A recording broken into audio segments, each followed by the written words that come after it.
भारत माता की।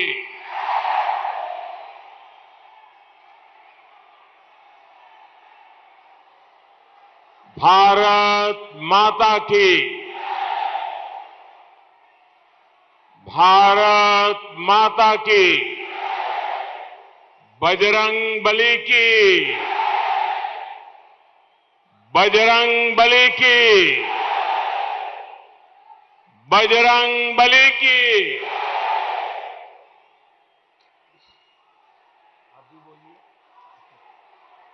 बजरंग बली की।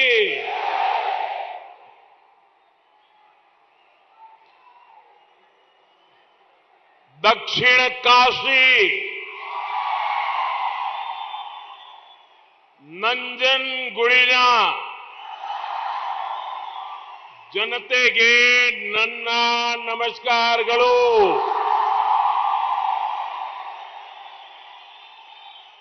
कर्नाटक विधानसभा के चुनाव प्रचार का अब ये आखिरी पड़ाव है। मेरा सौभाग्य है कि ये सभा मां चामुंडेश्वरी देवी, श्री नंजुंडेश्वरा जी ऐसी दिव्य के सानिध्य में हो रही है। मलई महादेव जी को मेरा नमस्कार। मैं श्री आदि चुनचुनगिरी महासंस्थान और श्री सुत्तूरू मठ, श्री देवनूरू गुरु मल्लेश्वरा दासोहा मठ को भी श्रद्धापूर्वक नमन करता हूं। मैं मां कपिला को भी आज प्रणाम करता हूं।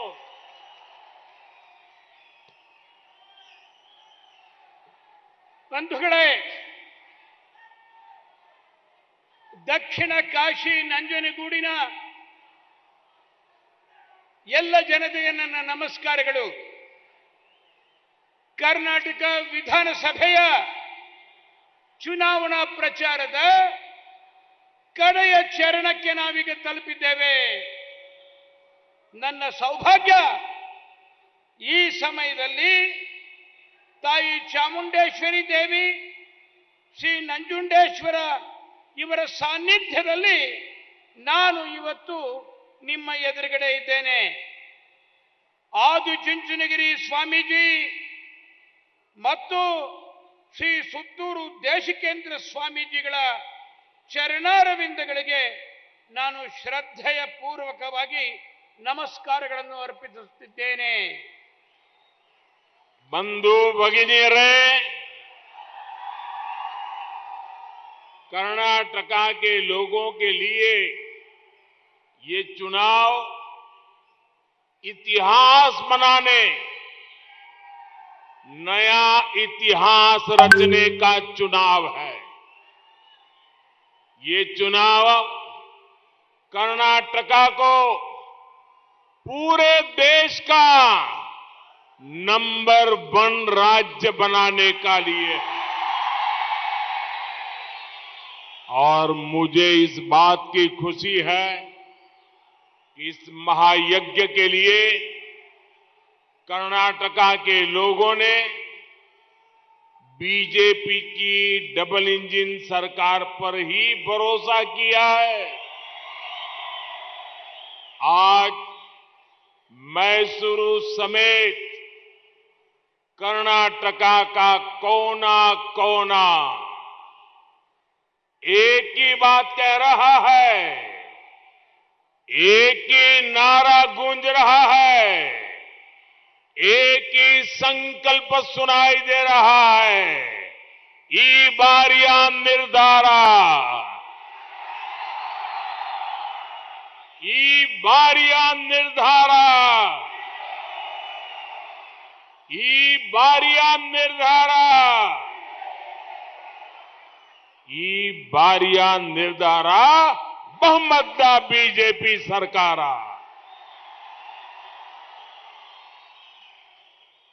ಬಂಧು ಭಗಿನಿಯರೇ, ಕರ್ನಾಟಕದ ಈ ಚುನಾವಣೆ ಒಂದು ಐತಿಹಾಸಿಕವಾದಂಥ ಚುನಾವಣೆಯಾಗಿ ಪರಿವರ್ತಿತವಾಗ್ತಾ ಇದೆ. ಕರ್ನಾಟಕದ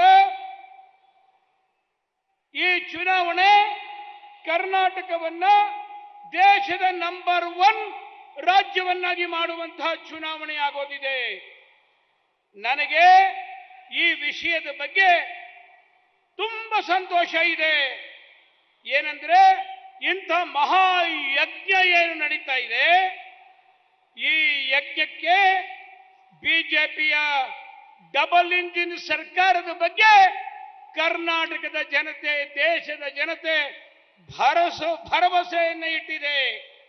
ಅಷ್ಟೊಂದೇ ಅಲ್ಲ, ಈ ಬಾರಿ ಕರ್ನಾಟಕದ ಎಲ್ಲ ಮೂಲೆಗಳಿಂದ, ಎಲ್ಲ ಭಾಗಗಳಿಂದ ಬರ್ತಾ ಇರುವಂತಹದ್ದು ಒಂದೇ ಒಂದು ಕೂಗು, ಬರ್ತಾ ಇರುವಂತಹದ್ದು ಒಂದೇ ಒಂದು ಮಂತ್ರ. ಅದೇನೆಂದ್ರೆ ಈ ಬಾರಿಯ ನಿರ್ಧಾರ ಬಹುಮತದ ಬಿಜೆಪಿ ಸರ್ಕಾರ. ಸಹೋದರ ಸಹೋದರಿಯರೇ, डबल इंजन सरकार डबल सेवा भाव से, डबल शक्ति से, डबल स्पीड से काम करती है. और बीते कुछ वर्षों में ये साबित हुआ है, जब देश का विकास तेजी से होता है तब कर्नाटका का विकास भी उससे भी ज्यादा तेजी से होता है. पिछले 9 वर्षों में भारत फ्रेजाइल 5 अर्थव्यवस्था से बाहर निकलकर आज भारत की व्यवस्था टॉप 5 आर्थिक ताकत बना है. इस दौरान हर साल भारत ने विदेशी इन्वेस्टमेंट के नए रिकॉर्ड बनाए, एक्सपोर्ट के नए रिकॉर्ड बनाए. लेकिन जब तक कर्नाटका में कांग्रेस की, जेडीएस की सरकार थी, तब तक इसका पूरा लाभ कर्नाटका को नहीं मिला. जैसे ही यहां डबल इंजन की सरकार बनी तो सालाना विदेशी इन्वेस्टमेंट पहले की तुलना में 3 गुना बढ़ गया. आज कर्नाटका देश के उन राज्यों में है जहां सबसे ज्यादा फॉरेन डायरेक्ट इन्वेस्टमेंट एफडीआई आ रहा है. आप बताइए, मुझे आपका जवाब चाहिए. इस काम से आपको गर्व होता है? गर्व होता है? गर्व होता है? भारत दुनिया में मोबाइल फोन मैन्युफैक्चरिंग में नंबर 2 बना तो बड़ी बड़ी मोबाइल फोन फैक्ट्रियां कर्नाटका आई. दुनिया के बड़े बड़े मोबाइल ब्रांड कर्नाटका आ रहे हैं. बताइए, ये देख करके कौन कन्नडिगा होगा जिसको गर्व नहीं होता होगा? आपको गर्व होता है, हर कन्नडिगा को गर्व होता है. लेकिन कांग्रेस और जेडीएस को गर्व नहीं होता है. ಸಹೋದರ ಸಹೋದರಿಯರೇ, ಡಬಲ್ ಇಂಜಿನ್ ಸರ್ಕಾರ ಅಂದ್ರೆ ಡಬಲ್ ಸೇವೆ ಮಾಡುವಂತಹ ಅವಕಾಶ, ಡಬಲ್ ಶಕ್ತಿಯಿಂದ ಕೆಲಸ ಮಾಡುವಂತಹ ಅವಕಾಶ, ಡಬಲ್ ಸ್ಪೀಡ್ನಿಂದ, ವೇಗದಿಂದ ಕೆಲಸ ಮಾಡುವಂತಹ ಅವಕಾಶ. ಅದೇ ರೀತಿ ಕಳೆದ ಅನೇಕಾರು ವರ್ಷಗಳಲ್ಲಿ ನಾವು ನೋಡಿದ್ದೇವೆ, ಈ ಡಬಲ್ ಇಂಜಿನ್ ಸರ್ಕಾರದಿಂದ ಕರ್ನಾಟಕದ ವಿಕಾಸದ ಗತಿ ಅತ್ಯಂತ ಹೆಚ್ಚಾಗಿರುವಂತಹದ್ದನ್ನು ನಾವು ಕಾಣ್ತೇವೆ. ಕಳೆದ 9 ವರ್ಷಗಳಲ್ಲಿ ಆರ್ಥಿಕ ವ್ಯವಸ್ಥೆ ಇದು ಅಸ್ಥಿರವಾಗಿತ್ತು. ಅದನ್ನ ಹೊರಗೆ ತೆಗೆದು ಇವತ್ತು ಪ್ರಪಂಚದಲ್ಲಿ ಭಾರತ 5ನೆಯ ದೊಡ್ಡ ಆರ್ಥಿಕ ಶಕ್ತಿಯಾಗಿ ಬೆಳೆದು ನಿಂತಿದೆ. ಇವತ್ತು ಈ ಸಮಯದಿಂದ, ಈ ಒಂದು ಕಾರಣದಿಂದಾಗಿ ವಿದೇಶದಿಂದ ನೇರ ಬಂಡವಾಳ ಹೂಡಿಕೆ ಏನಿದೆ ಅದು ಹೆಚ್ಚಾಗ್ತಾ ಇದೆ. ಭಾರತದಿಂದ ವಿದೇಶಕ್ಕೆ ರಫ್ತಾಗುವಂತಹ ವಸ್ತುಗಳು ಸಹ ಹೆಚ್ಚಾಗ್ತಾ ಇದೆ. ಆದರೆ ಈ ಹಿಂದೆ ಇದ್ದಂತ ಕಾಂಗ್ರೆಸ್ ಮತ್ತು ಜೆಡಿಎಸ್ ಸರ್ಕಾರದ ಇದರ ಪೂರ್ಣ ಲಾಭವನ್ನು ಪಡೆಯಲಿಲ್ಲ.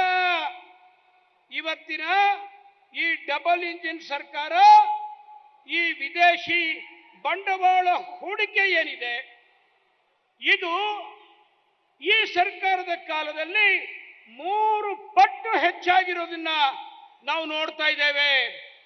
ನೇರವಾದಂತ ಈ ವಿದೇಶಿ ಹೂಡಿಕೆ ಇವತ್ತು ಅತ್ಯಂತ ದೊಡ್ಡ ಪ್ರಮಾಣದಲ್ಲಿ ಬರ್ತಾ ಇದೆ.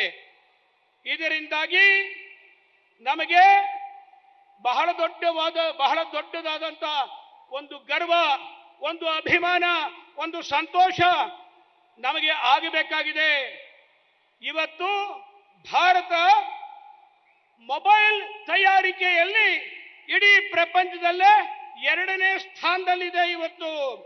ಇದರಿಂದಾಗಿ ದೊಡ್ಡ ದೊಡ್ಡ ಮೊಬೈಲ್ ತಯಾರಿಕಾ ಕಂಪನಿಗಳು ಭಾರತಕ್ಕೂ ಬರ್ತಾ ಇವೆ, ಕರ್ನಾಟಕಕ್ಕೂ ಬರ್ತಾ ಇದೆ. ಇದನ್ನೆಲ್ಲ ನೋಡಿದ್ರೆ ನಮಗೆ ಸಂತೋಷ ಆಗುತ್ತೆ ಅಲ್ವಾ? ನಮಗೆ ಅಭಿಮಾನ ಆಗುತ್ತೆ ಅಲ್ವಾ? ನಮಗೆ ಒಂದು ರೀತಿಯಾದಂತ ಗರ್ವ ಇದರಿಂದ ಬರುತ್ತೆ ಅಲ್ವಾ? ಆದರೆ ಕಾಂಗ್ರೆಸ್ನವರಿಗೆ ಈ ರೀತಿಯಾದಂತ ಭಾವನೆಗಳೇ ಇಲ್ಲ. बंधु भगिनीरे, आज भारत का डिफेंस सेक्टर लगातार मजबूत हो रहा है. जब भारत में डिफेंस सेक्टर मजबूत होना शुरू होता है तो कर्नाटका में एशिया की सबसे बड़ी हेलीकॉप्टर बनाने की फैक्ट्री लगी. जब भारत दुनिया में स्टार्टअप का तीसरा बड़ा इकोसिस्टम बना तो कर्नाटका स्टार्टअप की कैपिटल बना. कुछ 100 स्टार्टअप से लगभग 1 लाख स्टार्टअप का इकोसिस्टम बनाने में कर्नाटका की बहुत बड़ी भूमिका है. भारत में रेलवे का काम कई गुना तेज हुआ तो कर्नाटका में भी रेलवे के विकास के लिए खर्च कई गुना बढ़ा गया. 2014 से पहले के 10 साल में कर्नाटका में औसतन प्रतिवर्ष सिर्फ 7 किलोमीटर रेल लाइन का इलेक्ट्रिफिकेशन हुआ था, जबकि बीजेपी सरकार में, डबल इंजन की सरकार में पिछले 9 साल में हर साल करीब 1600 किलोमीटर रेल लाइन का इलेक्ट्रिफिकेशन हुआ है. भारत में हाईवे का बजट और स्पीड बढ़ा है तो इसका लाभ कर्नाटका को मिला है. आज बेंगलुरु मैसूरू एक्सप्रेसवे की प्रशंसा हर तरफ हो रही है. जब ऐसा इंफ्रास्ट्रक्चर बनता है तभी तो इंडस्ट्री लगती है, इन्वेस्टमेंट आता है, रोजगार बनते हैं. इसलिए ಈ ಬಾರಿಯ ನಿರ್ಧಾರ ಬಹುಮತದ ಬಿಜೆಪಿ ಸರ್ಕಾರ.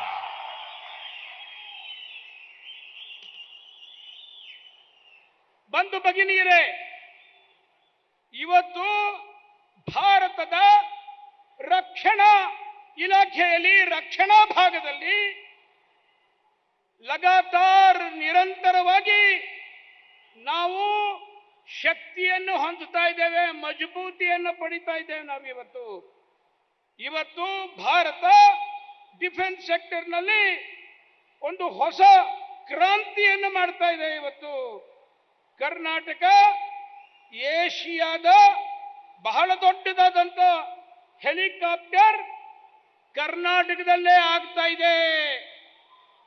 ಅಷ್ಟೊಂದೇ ಅಲ್ಲ, ಇಂಥ ದೊಡ್ಡ ಭಾರತದ ಆರ್ಥಿಕತೆ ಇದು ಮೂರನೆಯ ಒಂದು ಸ್ಥಾನಕ್ಕೆ ಹೋಗಬೇಕು ಅಂತನೋ ಹಾಗಿದ್ರೆ ಕರ್ನಾಟಕ ಸ್ಟಾರ್ಟ್ಅಪ್ ಇಂಡಸ್ಟ್ರಿಗಳು ಏನಿದ್ದಾವೆ ಆ ಸ್ಟಾರ್ಟ್ಅಪ್ ಇಂಡಸ್ಟ್ರಿಗಳ ರಾಜಧಾನಿಯಾಗಬೇಕಾಗಿದೆ.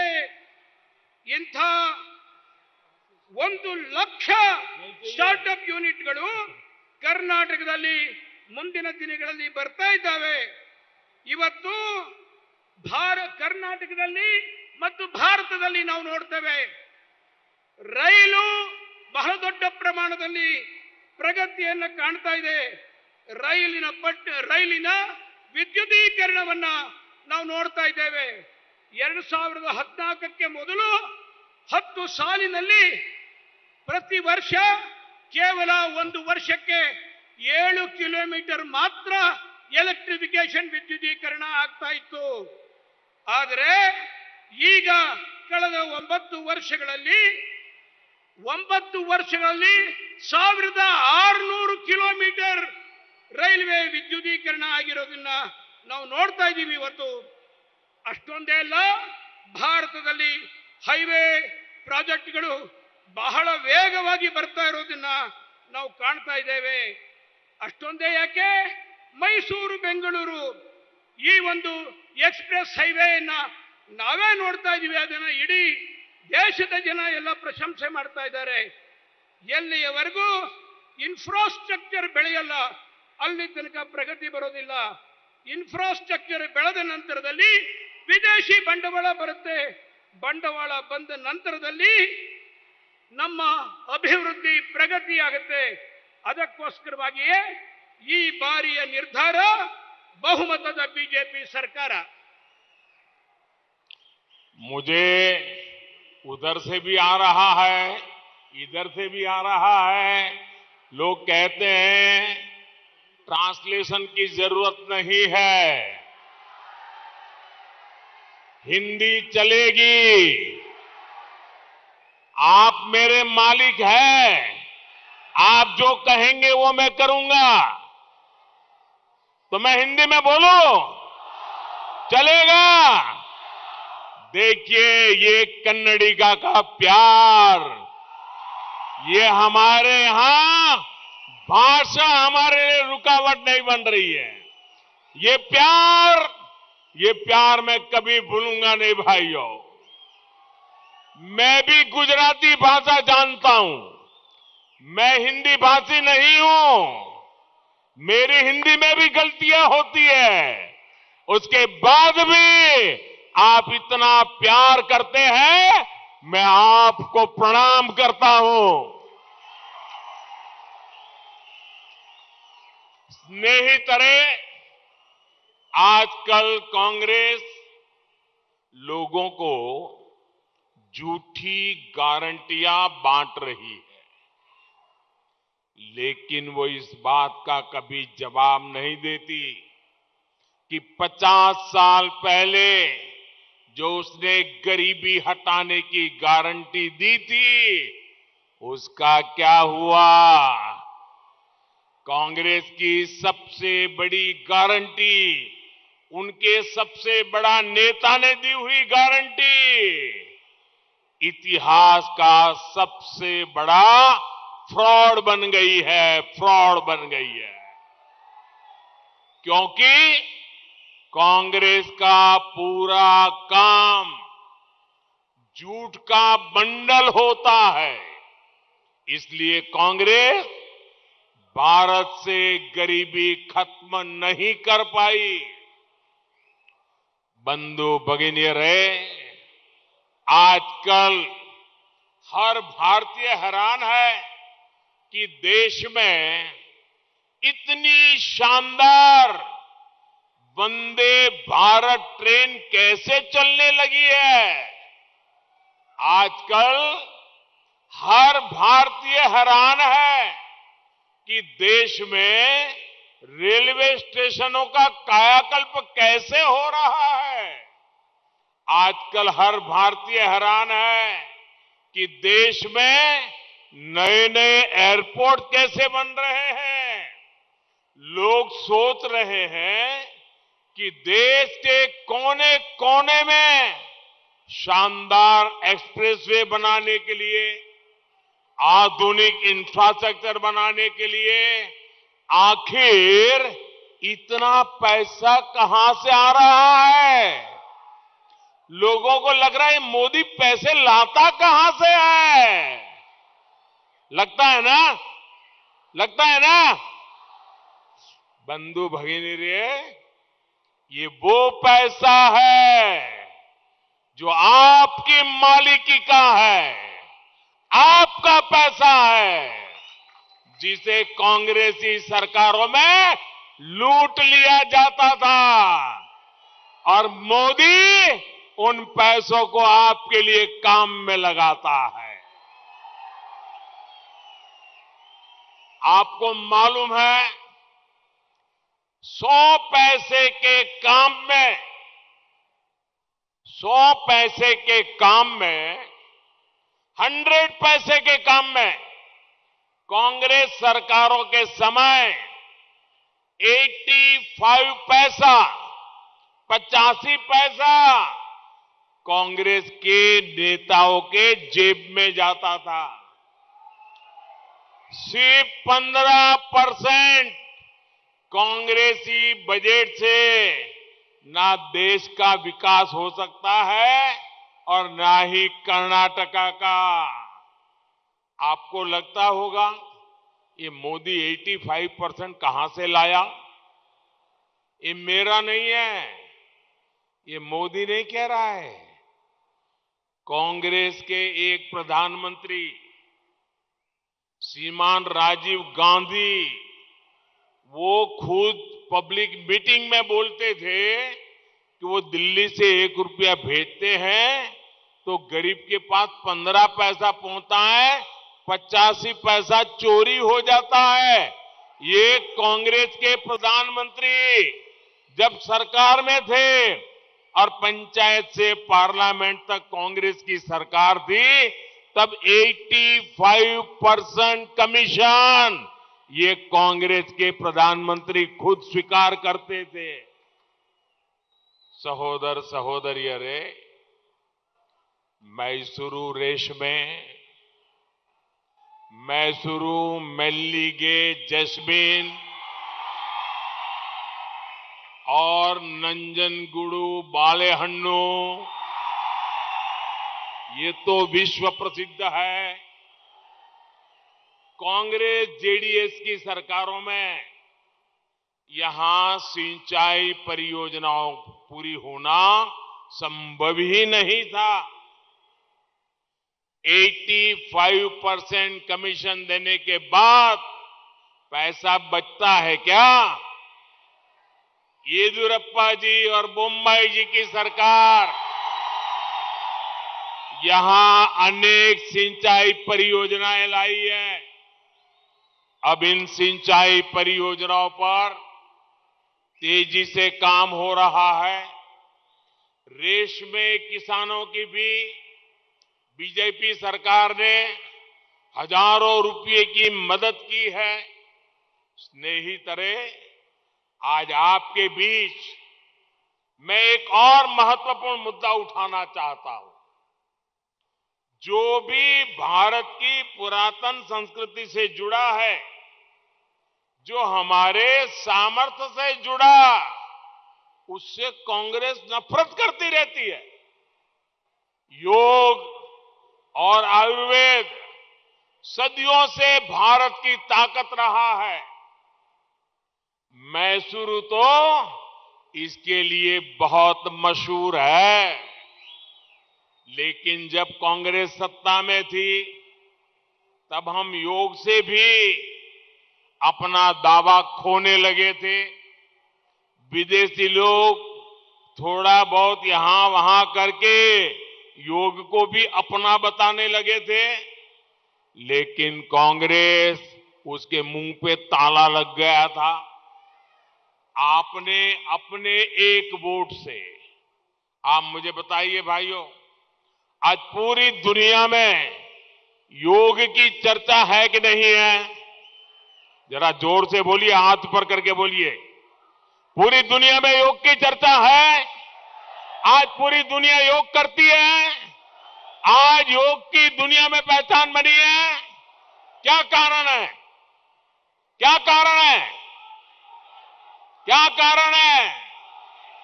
क्या कारण है? क्या कारण है? क्या कारण है? क्या कारण है? आप सबका जवाब गलत है। ये मोदी के कारण नहीं है, ये आपके एक वोट के कारण है। ये आपके वोट की ताकत है कि आज पूरी दुनिया योग करने लग गई है भाइयों। बंधु भगिनी, हम सब जानते हैं कि भारत मसालों के मामले में प्राचीन वैश्विक शक्ति रहा है। लेकिन कांग्रेस के शासन में तो हम अपनी हल्दी, उसकी तक पहचान खोने लगे थे। याद कीजिए, कोरोना के दौरान जब मैं इम्यूनिटी बढ़ाने के लिए काढ़े की बात करता था, हल्दी की बात करता था, तो कांग्रेस वाले मेरा मजाक उड़ाते थे। वो मेरा मजाक नहीं उड़ा रहे थे, वो कर्नाटका के मसाला उत्पादक किसानों का मजाक उड़ा रहे थे। लेकिन कांग्रेस के रवैये से अलग हमने अपने मसालों को दुनिया भर में प्रमोट किया। आज यही कारण है कि पूरी दुनिया में हमारे हिंदुस्तान के मसालों की डिमांड बढ़ी है। हल्दी, अदरक, जिंजर, हल्दी अदरक के एक्सपोर्ट में ही पिछले 9 वर्षों में 200% तक बढ़ोतरी हुई है। बताइए, 200%। इसका सीधा लाभ मैसूरू के, कर्नाटका के किसानों को हुआ है। बंधु भगिनी, भारत का सामर्थ्य हमारी संस्कृति में है। कर्नाटका इसका एक मजबूत पिलर है। मैसूरू तो धरोहरों का जिला है। नंजनगुरु की छोटी काशी के रूप में मान्यता है। श्रीरंगपटना अपने आप में तीर्थ नगरी है। कर्नाटका का ऐसा कोई कोना नहीं जहां हमारी समृद्ध विरासत के दर्शन ना होते हो। लेकिन कांग्रेस की और इनके सहयोगी जेडीएस की सरकारों ने इस विरासत का कदम कदम पर अपमान किया।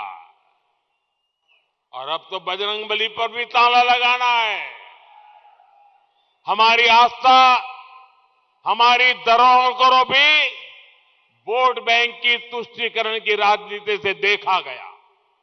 अयोध्या में भगवान राम के मंदिर के साथ इन्होंने क्या क्या नहीं किया।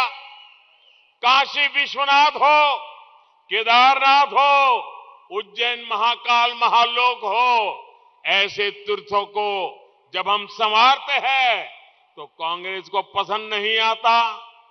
बंधु भगिनी, अभी कुछ दिन पहले ही मैं बंडीपुर टाइगर रिजर्व आया था।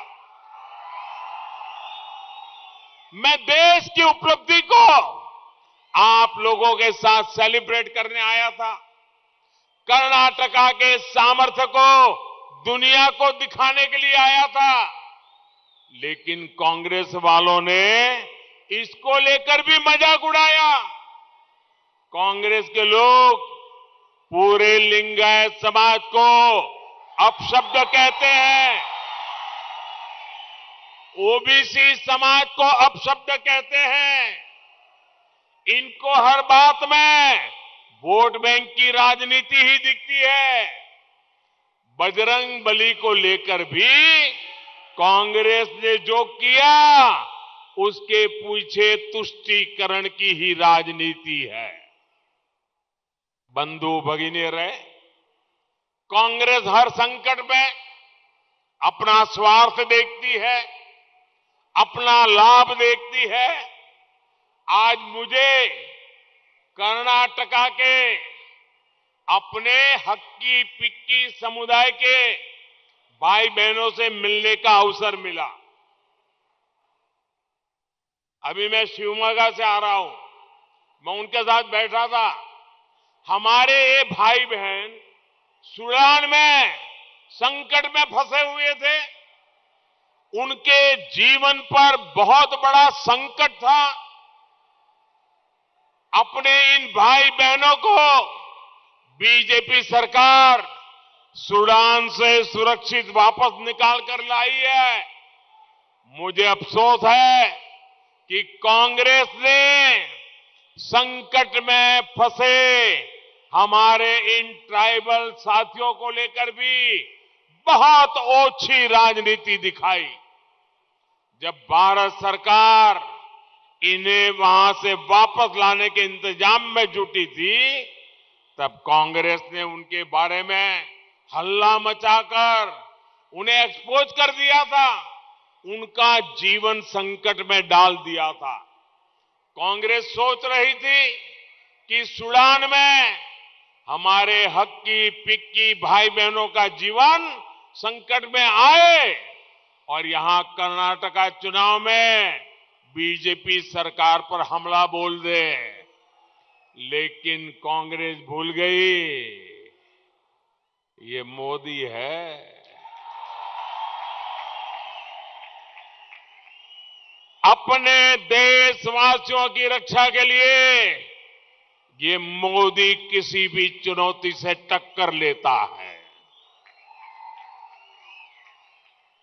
बंधु भगिनी, कांग्रेस की राजनीति का सबसे खतरनाक पहलू कानून व्यवस्था है, देश की सुरक्षा है। जब कांग्रेस आती है तो आतंकवादियों, अपराधियों के हौसले बुलंद हो जाते हैं। कांग्रेस राज में आतंकी और अपराधी आश्वस्त होते हैं कि कांग्रेस का हाथ उन पर है। हमने बार बार देखा है कि तुष्टीकरण के लिए कांग्रेस आतंकियों के समर्थन में भी सरेआम उतर आती है। यही हमने केरला में भी देखा है, यही हमने यहां कर्नाटका में भी देखा है। आप देखिए, केरला में इनके सहयोगी कौन लोग हैं? आप यहां कर्नाटका में देखिए, कौन इनको समर्थन दे रहा है। और इसलिए मेरे भाइयों बहनों, 10 मई को जब वोट डालें तो आपको एक बात जरूर याद रखनी है। दुनिया के अनेक देशों में हम देख रहे हैं जहां आतंक, अराजकता और अपराध को छूट मिलती है, वहां बर्बादी ही बर्बादी होती है। जीवन की सुरक्षा, माताओं बहनों का, बेटियों का सशक्तिकरण, ये सबसे जरूरी है। इन्वेस्टमेंट भी वहीं आता है जहां लॉ एंड ऑर्डर बेहतर होता है। ये काम सिर्फ बीजेपी कर सकती है। स्नेहरिगे, जब भारत के हितों के खिलाफ काम करने की बात आती है तो कांग्रेस पार्टी की रॉयल फैमिली, शाही परिवार सबसे आगे आता रहता है। भाइयों बहनों, मैं गंभीर विषय पर आज इस धरती पर से कुछ कहना चाहता हूं।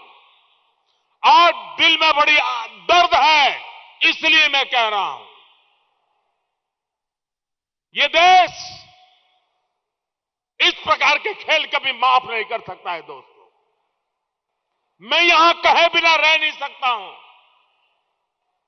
ये फैमिली खुले तौर पर भारत में राजनीति को प्रभावित करने के लिए विदेशी शक्तियों को दखल देने के लिए उकसाते हैं, ये लोग कैसे गुप्त रूप से भारत को पसंद न करने वाले विदेशी डिप्लोमेट के साथ सीक्रेटली मिलते हैं। अब देश को इन सारी बातों का पता है। ये ऐसे काम करते हैं जिससे बार बार भारत की संप्रभुता का अपमान होता है और इस अनुचित कार्य में उन्हें कोई शर्मिंदगी भी नहीं होती है। इस कर्नाटका चुनाव में कांग्रेस का शाही परिवार एक कदम और आगे बढ़ गया है, मर्यादाएं तोड़ के आगे बढ़ा है, देश की भावनाओं को कुचल करके आगे बढ़ा है। मैं जो कहने जा रहा हूं, और ये सिर्फ कर्नाटक का विषय नहीं है, मैं पूरे हिंदुस्तान को कहना चाहता हूं, बड़ी पीड़ा के साथ कहना चाहता हूं, बड़े दर्द के साथ कहना चाहता हूं।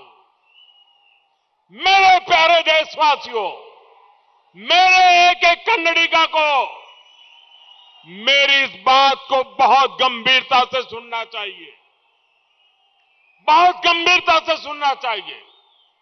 इस चुनाव में अब कांग्रेस के शाही परिवार ने कल कर्नाटका में आकर के बोला है, उन्होंने कहा है कि कर्नाटका की सॉवरेनिटी की रक्षा करना चाहते हैं। कर्नाटका की सॉवरेनिटी यानी कि कर्नाटका की संप्रभुता, क्या आपको पता है कि इसका अर्थ क्या होता है? इतने सालों से पार्लियामेंट में बैठे हैं, भारत के संविधान का शपथ लिया है और ये बात बोलते हैं। जब कोई देश, सुनिए दोस्तों, जब कोई देश आजाद हो जाता है तो उस देश को संप्रभु राष्ट्र कहते हैं। कांग्रेस जो कह रही है, इसका मतलब है कि कांग्रेस कर्नाटका को भारत से अलग मानती है। क्या आपको मंजूर है ये बात? आपको मंजूर है? ऐसा कहने वाली कांग्रेस को सजा करोगे नहीं करोगे? भाइयों बहनों, इसका मतलब है कि कांग्रेस खुलकर कर्नाटका को भारत से अलग करने की वकालत कर रही है। टुकड़े टुकड़े गैंग की बीमारी कांग्रेस में इतनी ऊपर तक पहुंच जाएगी, मैंने कभी सोचा तक नहीं था। कांग्रेस भारत के स्वतंत्रता संग्राम में योगदान देने वाले लाखों कन्नड़ा स्वतंत्रता सेनानियों का अपमान कर रही है। कांग्रेस करोड़ों कन्नडिगा की देशभक्ति का अपमान कर रही है। भाइयों बहनों, ये कन्नड़ा वो धरती है जिस धरती पर राष्ट्र कवि कुवेंपु जी ने साफ साफ कहा रहा है, साफ साफ कहा है कि कर्नाटका भारत राष्ट्र का अभिन्न अंग है। जया भारत, जया भारत जननिया जननिया तनुजते, जया है कर्नाटक माते। कर्नाटका हर कन्नडिगा के लिए एक मां है, मां, और इसे भारत माता की बेटी के रूप में वर्णित किया गया है। यही यही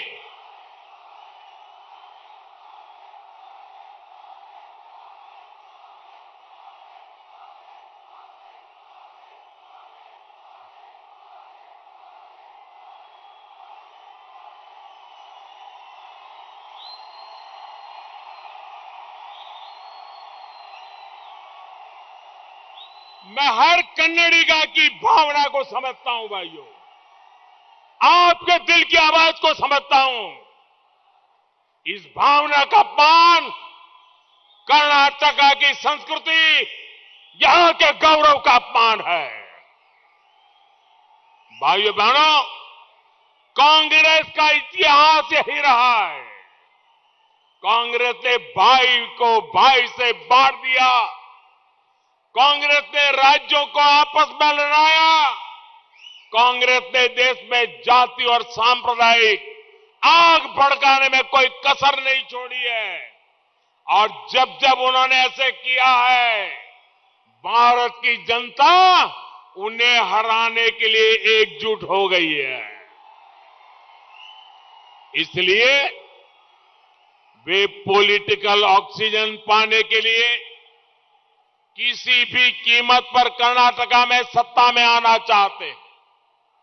कर्नाटका के लोग कांग्रेस का ये पाप, ये अपराध कभी भी माफ नहीं कर सकते।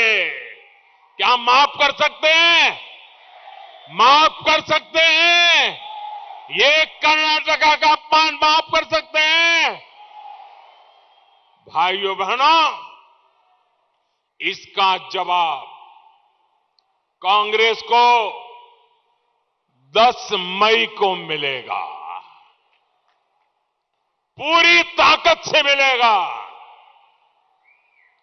साथियों, ये तय है कि आने वाले कुछ सालों में भारत दुनिया में टॉप 3 इकोनॉमी, दुनिया पहले 3 इकोनॉमी में शामिल हो जाएगा। लेकिन भारत नंबर 3 तभी होगा जब कर्नाटका देश का नंबर 1 राज्य बनेगा। नंबर 1 कर्नाटका मतलब जहां हर गरीब के पास पक्का घर होगा। नंबर 1 कर्नाटका मतलब जहां हर घर में नल से जल होगा। नंबर 1 कर्नाटका मतलब जहां हर कन्नडिगा के पास आधुनिक सुविधाएं होगी। नंबर 1 कर्नाटका यानी जहां कोई क्षेत्र विकास में पीछे नहीं रहेगा। नंबर 1 कर्नाटका यानी जहां एससी, एसटी, ओबीसी उनको पूरा हक मिलेगा, पूरा सम्मान मिलेगा। नंबर 1 कर्नाटका जिसमें हमारी माताओं, बहनों, बेटियों को ज्यादा से ज्यादा अवसर मिलेंगे। भाइयों बहनों,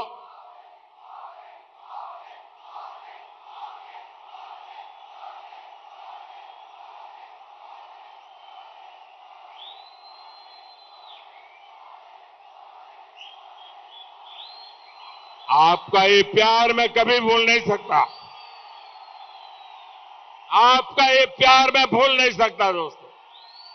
ये जोश मैं कभी भूल नहीं सकता। भाइयों बहनों, बीजेपी सरकार हर सेक्टर में कर्नाटका को नंबर 1 बनाने का संकल्प लेकर चलती है। ईज ऑफ लिविंग में number 1 Karnataka, ease of doing में, ईज ऑफ डूइंग बिजनेस में नंबर 1 कर्नाटका, स्टार्टअप इकोसिस्टम में नंबर 1 कर्नाटका, एजुकेशन और स्किल डेवलपमेंट में number 1 Karnataka, road, metro, railway, port, airport, infrastructure में नंबर 1 कर्नाटका, डिजिटल ट्रांसफॉर्मेशन में नंबर 1 कर्नाटका, मैन्युफैक्चरिंग में नंबर 1 कर्नाटका, आधुनिक सिंचाई सिस्टम में नंबर 1 कर्नाटका, हेरिटेज टूरिज्म में number 1 Karnataka, law and order यानी कानून व्यवस्था में नंबर 1 कर्नाटका। ऐसे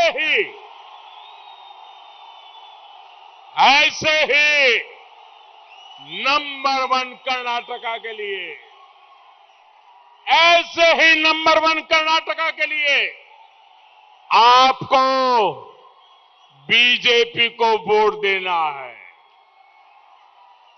कमल के निशान का बटन दबाना है। भाइयों बहनों, इस रैली के बाद ये मेरा सौभाग्य है कि रैली के बाद मैं श्री कंठेश्वरा स्वामी मंदिर जा रहा हूं और वहां भी मैं आप सभी के उत्तम स्वास्थ्य और समृद्धि की कामना करूंगा। श्री कंठेश्वरा स्वामी मंदिर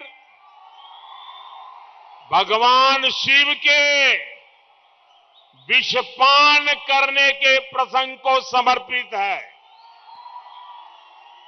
कर्नाटका में जिस तरह कांग्रेस ने जमकर के मुझे गालियां दी है, मुझ पर विष उड़ेला है, उसे सहने की ताकत मुझे श्री कंठेश्वरा स्वामी से मिली है। भाइयों बहनों, कर्नाटका के चुनाव प्रचार के दौरान हमें आपका खूब आशीर्वाद मिला। ऐसा लग रहा था जैसे हर शहर एक दूसरे से कंपटीशन कर रहा था। आपका ये आशीर्वाद मेरी बहुत बड़ी, आपका ये आशीर्वाद मेरी बहुत बड़ी पूंजी है। मैं आज, क्योंकि इस चुनाव प्रचार का मेरा ये आखिरी कार्यक्रम है, इसके बाद मैं दिल्ली के लिए रवाना होने वाला हूं और इस सभा के माध्यम से, इस मंच के माध्यम से मैं पूरे कर्नाटका के लोगों का, पूरे कर्नाटका के लोगों का हृदय से आभार व्यक्त करता हूं।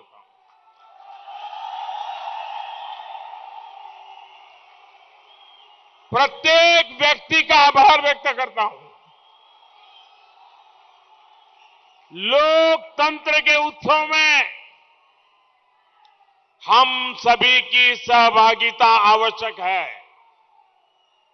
आज मैं रैलियों के माध्यम से प्रचार के इस अभियान को यहां विराम दे रहा हूं। अब आप लोग संभालिए और मेरी एक बात भी याद रखिए, लोकतंत्र का ये उत्सव तभी पूर्णता तक पहुंचेगा जब हर मतदाता, एक एक मतदाता सुबह से घर से निकल के अपना वोट दे दे। मेरा हर कन्नडिगा से आग्रह है, 10 मई को कृपया करके वोट जरूर डालें। ये आपका अधिकार है। इस अधिकार को जाने मत दीजिए। आपका एक वोट देश के विकास को, कर्नाटका के विकास को नई ऊंचाई देगा। भाइयों बहनों, ये सभा हो गई तो घर के जाके सोना नहीं है। इतना बड़ा विशाल सफल कार्यक्रम, आप हर पोलिंग बूथ पर जाएंगे, पोलिंग बूथ पे जाएंगे, दोनों हाथ ऊपर करके पूरी ताकत से बोलिए, पोलिंग बूथ पर जाएंगे, एक एक मतदाता को मिलेंगे, पोलिंग बूथ को जिताएंगे, एक एक पोलिंग बूथ को जिताएंगे, सबके सब पोलिंग बूथ को जिताएंगे, पक्का जिताएंगे। अच्छा, मेरा एक काम करेंगे,